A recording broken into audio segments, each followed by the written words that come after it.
Hey guys, welcome back to Tracy's Place. I am so glad you're back with me today. If you are new, welcome to my channel. I'm excited to have you here. Today I'm going to be talking about something that is I'm over the moon about because we're just finishing the process and everything. And I want to pass off some things that I know to help you guys. As you may know, or many of you may know, my daughter's going off to college next month. And actually, we're in the pack up process right now, about to start, packing up the suitcases and, stuff like that. But anyway, it's a happy and a sad time for my family. So I just wanted to share with you the process that we've been through and are going through to help you in your coming years when your children are going to college. My daughter is going to college for free. For free. So our family is just so happy about that. We're so excited. I wanted to tell you how you too could possibly send your child to college for free. Um, we started, I would have to say, maybe some years ago, and I'm just going to be honest, we started with prayer. Okay. In the ninth grade, she started tennis and everything and started her, high school career, started her sports career in high school. And she was such a good player, and we just knew she was getting a full ride somewhere for tennis to some university, and we just, almost hung our hats on that. But more so than that, we had faith in God that she was going for free. My husband was like, she's going for free. We just thought it was going to be through tennis, but he directed it another way. So anyway, she's going through college and going through high school and everything. It gets to, I guess, last year and actually the beginning of her 12th grade year is when we sought help. We have a very dear person that helped us with the college process, advising for college and things like that. So we had help, and you need help if you're not into the school system or you're not an educator yourself, or have been extensively through the process. Sometimes you're at a crossroads. I mean, you just don't know what to do. All the college jargon and all the, everything is just overwhelming sometimes. So we're going to go ahead and jump in, and I'm going to tell you what you can do from either when they're young, or if you have waited, kind of almost like we did, the beginning of 12th grade years when we really, really started looking into things. So if you're starting like even ninth, 10th, 11th grade, I'm going to try to tell you things you can do to set yourself up, set your child up to go to college for free. So here we go. Okay, first off, I'm going to start from if your child is young, if your children are young.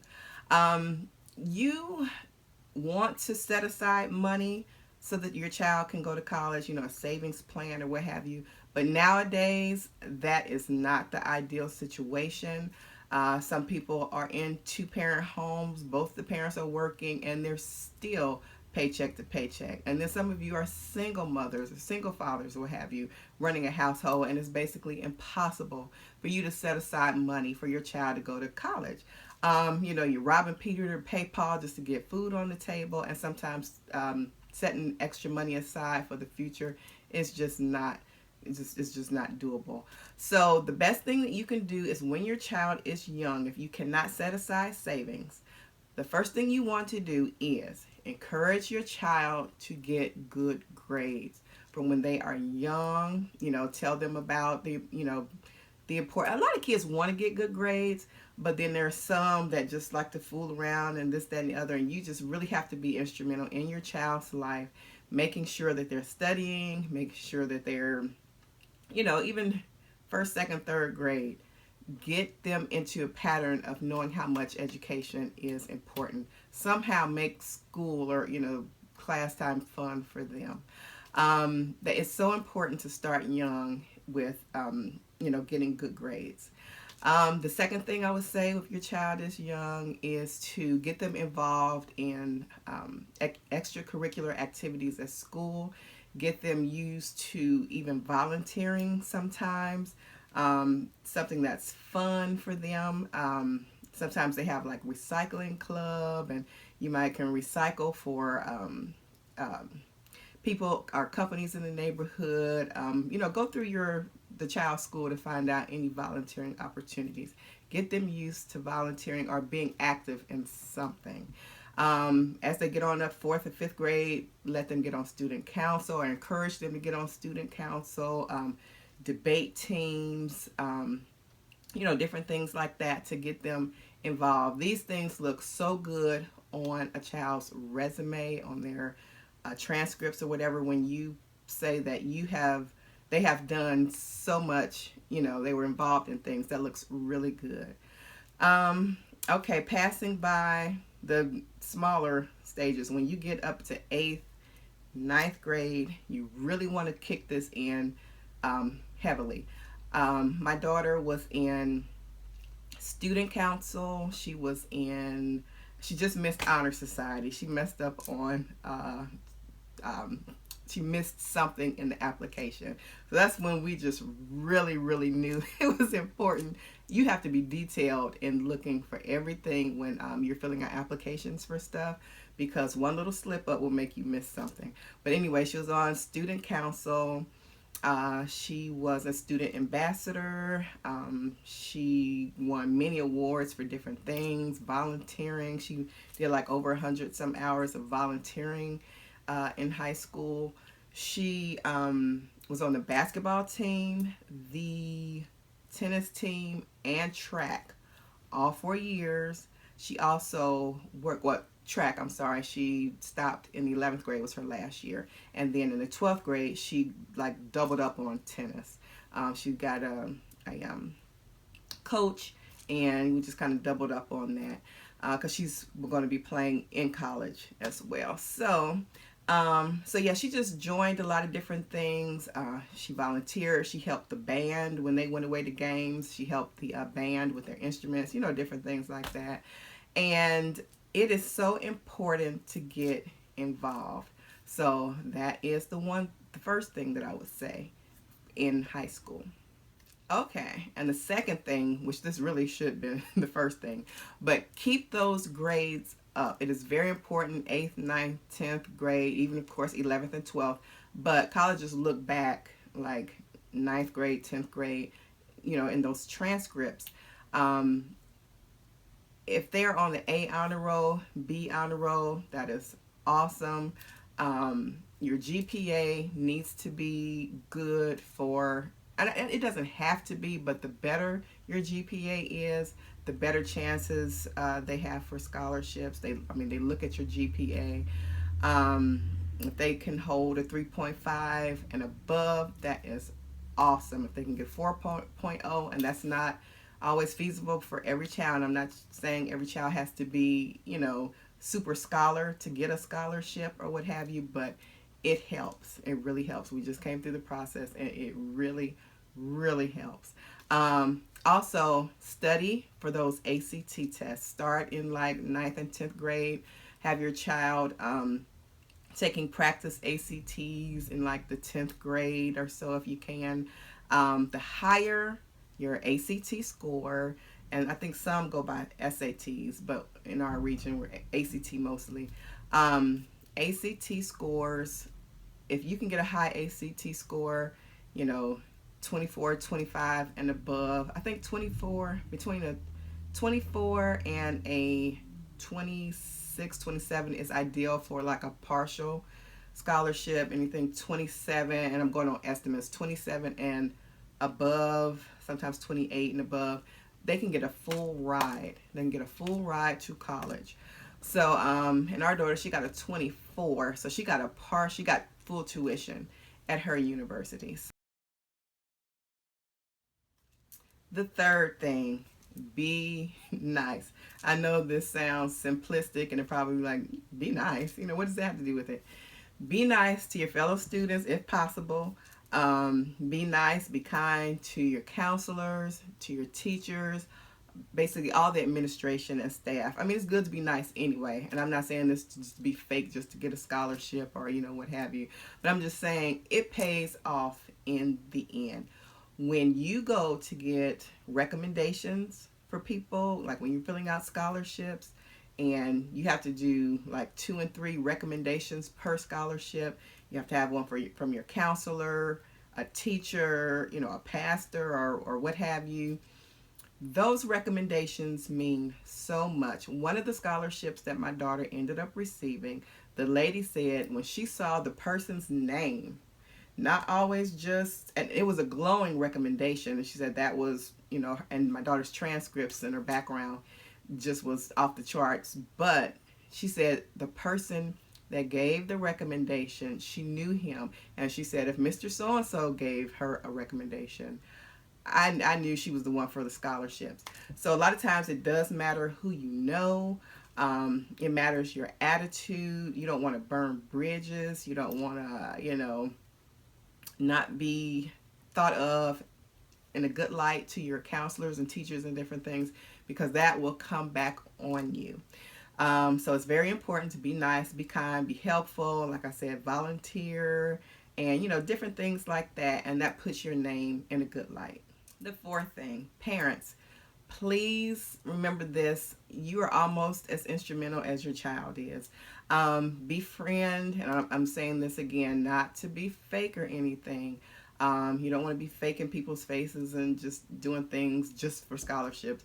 But, be kind and be nice anyway. But you want to put yourself in front of the principal or the, whether you volunteer sometimes or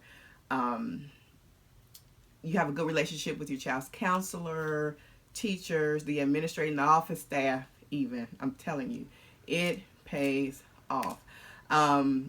Anything, when people know that a child comes from a good family, when they know they're not just the good child, but when they come from a good family too, that speaks volumes. And that means, a lot of times that means that that child is going to push further because they have the commitment from their family also, and even on top of just their merit of doing well and wanting to do well in their lives, they have a family that's going to push them.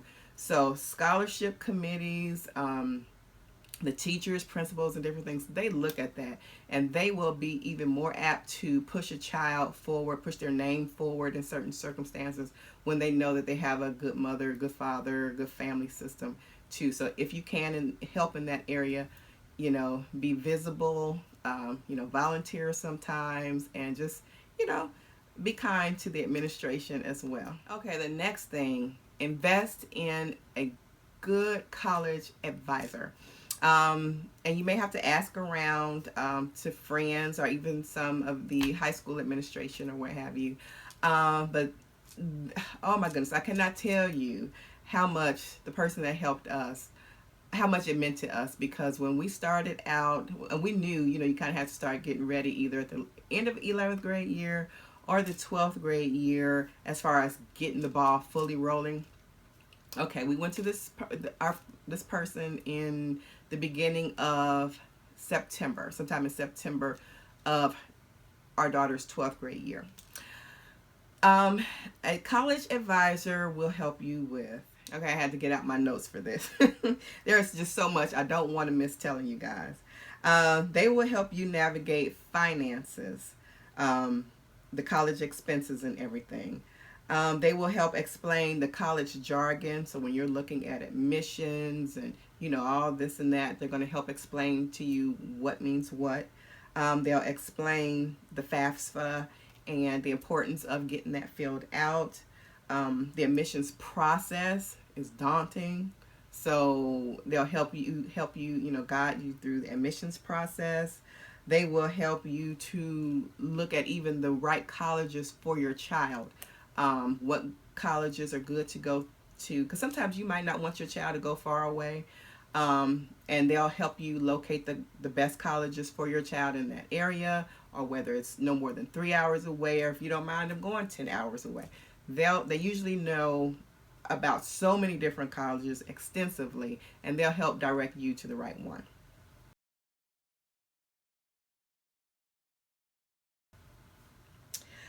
They will help you find the right scholarships. That is so important.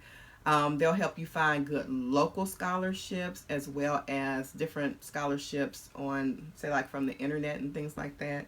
But the best, I'd say the the scholarships that you're most apt to get, or your child is most apt to get, are local scholarships. And they'll tell you for your city or wherever you are which is the best ones to be looking into. Because there are some that are just vastly applied for, or your child might not have that GPA to qualify, so to speak, or they may know that they're probably not going to get that one, so you don't have to concentrate on that scholarship. Concentrate on these scholarships over here, so they'll help you navigate everything.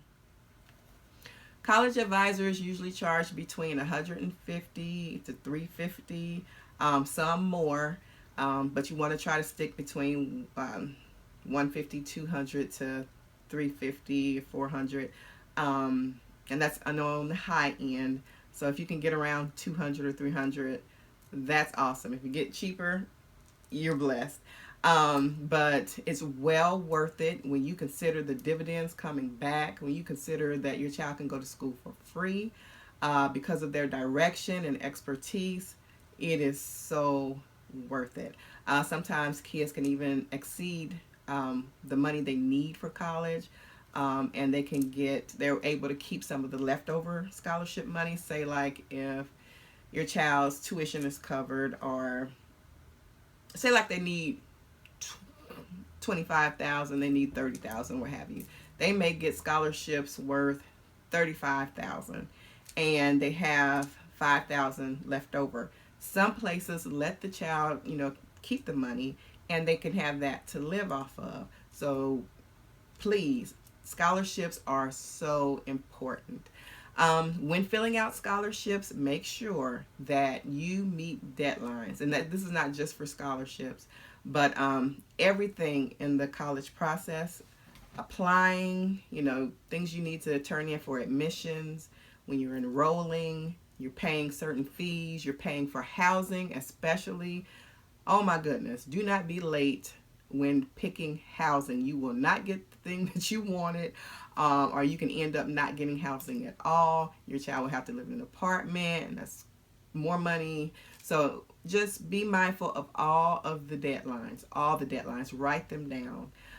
But scholarships, be mindful of the deadlines, because they do not, I don't know of any that accepted or would accept. They usually say it, we will not accept any applications after a certain date, and they mean it. So make sure it's turned in, make sure it's postmarked by whatever day it needs to be postmarked. If they say put your name on the left hand side of the paper and fill out the body of your essay this way, double space it, with 12 size font or what have you, do it. The least little thing could take your child from a possible number 1 to number 3 consideration spot all the way down to 150 or however many people have applied. So be mindful of that when your child goes to interview. And I don't know if you are the child or your parent of the child watching, but when you're interviewed, make sure that you dressed appropriately for the interview. Scholarship committees like to see who will possibly be receiving their money.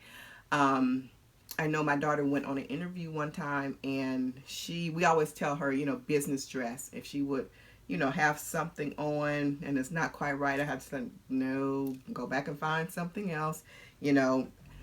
Moms, please direct your child. I know the dress code is different from back in the day, but they need to have on a skirt or either some nice slacks, dressy slacks, nothing too tight.